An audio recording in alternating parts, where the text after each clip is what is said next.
Em nome do Pai, do Filho e do Espírito Santo. Amém. Vinde, Espírito Santo, enchei os corações dos vossos fiéis e acendei neles o fogo do vosso amor. Enviai vosso Espírito e tudo será criado e renovareis a face da terra. Oremos, ó Deus, que instruísse os corações dos vossos fiéis com a luz do Espírito Santo. Fazei que apreciemos retamente todas as coisas segundo o mesmo Espírito e gozemos sempre da sua consolação por Cristo Senhor nosso. Amém. Queridos irmãos, no dia de hoje, nós vamos meditar a palavra de Mateus, capítulo 14, versículo do 22 ao 36. Evangelho de Jesus Cristo, segundo São Mateus, glória a vós, Senhor.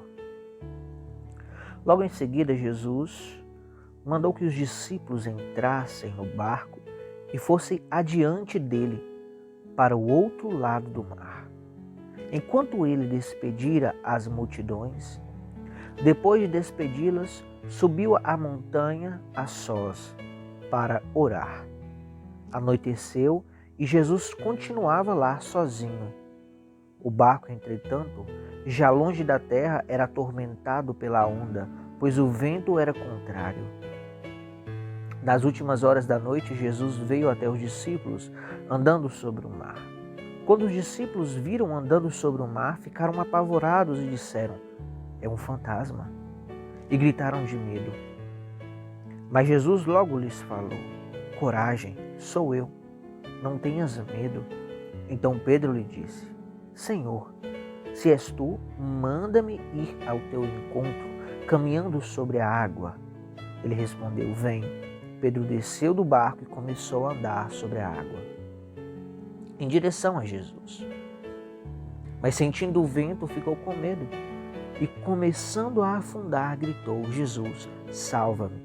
Jesus logo estendeu a mão, segurou-o e lhe disse: "Homem de pouca fé, por que duvidastes?"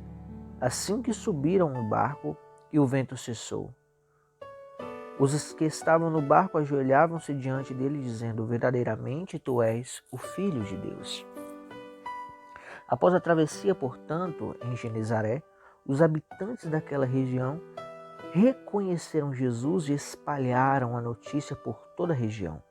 Então levaram a ele todos os doentes, suplicavam que pudessem ao menos tocar na franja do seu manto, e todos os que o tocavam ficavam curados. Palavra da salvação, glória a vós, Senhor. No Evangelho de hoje, nós vemos muitos pontos importantes, pontos que nós devemos aprender e vivenciar, trazer para a nossa vida. Primeiro ponto, a oração de Jesus. Jesus que subiu no monte para orar. Jesus, sendo Filho de Deus, sendo repleto do Espírito Santo, orava. Quem somos nós para não orarmos? Então fica o primeiro ponto da palavra, a necessidade da oração, de estar a sós. A palavra vem dizer que Jesus subiu a montanha e ficou a sós com Deus. É necessário estar a sós com Deus, é necessário falar com Deus, é necessário ter uma intimidade com Deus. Segundo ponto, Jesus vai ao barco. Primeiramente os apóstolos sentem medo, mas depois veem que é Jesus e Pedro pede a Jesus que ande sobre as águas. Jesus permitiu e Pedro começou a andar, mas quando Pedro começou a perceber as coisas externas, olhar para o vento, olhar para aquela tempestade, Pedro ficou com medo. Enquanto Pedro estava olhando para a direção de Jesus, ele estava andando bem nas águas, mas a partir do momento em que ele desviou o olhar, ele começou a afundar. Segundo ponto, nós não devemos desviar o nosso olhar de Jesus. O nosso olhar deve estar fixo no Senhor, independente de qualquer coisa.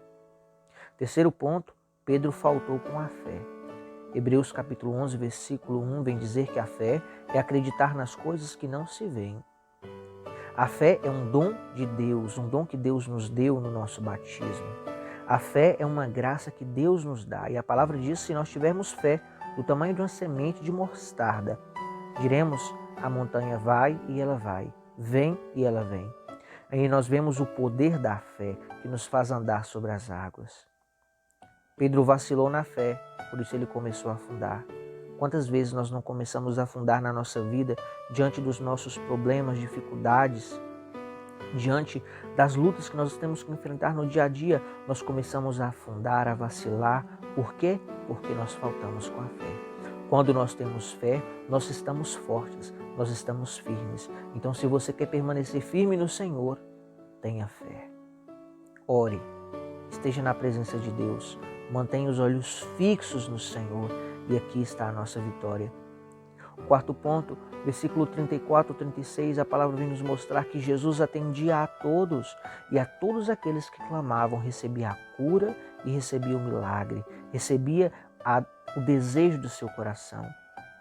É necessário pedir e confiar que o Senhor escuta a nossa prece. O Senhor escuta a sua oração hoje. Qual é o seu pedido hoje? Qual é a sua intenção hoje? Peça com fé, pois a palavra nos atesta, nos testifica que aquele que pede com fé, que procura, aquele povo pedia que tocasse ao menos no manto de Jesus, e aqueles que tocavam eram curados. Tocar no manto de Jesus é levantar as nossas mãos para o céu e orar. O Senhor é contigo, o Senhor é conosco. Deus abençoe a sua vida e que o precioso sangue de Jesus venha se derramar agora abundantemente sobre a sua vida, sobre a sua casa, sobre a sua família, trazendo toda sorte de cura, de libertação, transformação e vida nova. Que o sangue de Jesus venha nos fortalecer na fé, venha nos dar a graça de uma oração verdadeira, purificar-nos, transformar-nos, libertar-nos do mal. Louvado seja o nome do nosso Senhor Jesus Cristo, para sempre seja louvado. Em nome do Pai, do Filho e do Espírito Santo. Amém.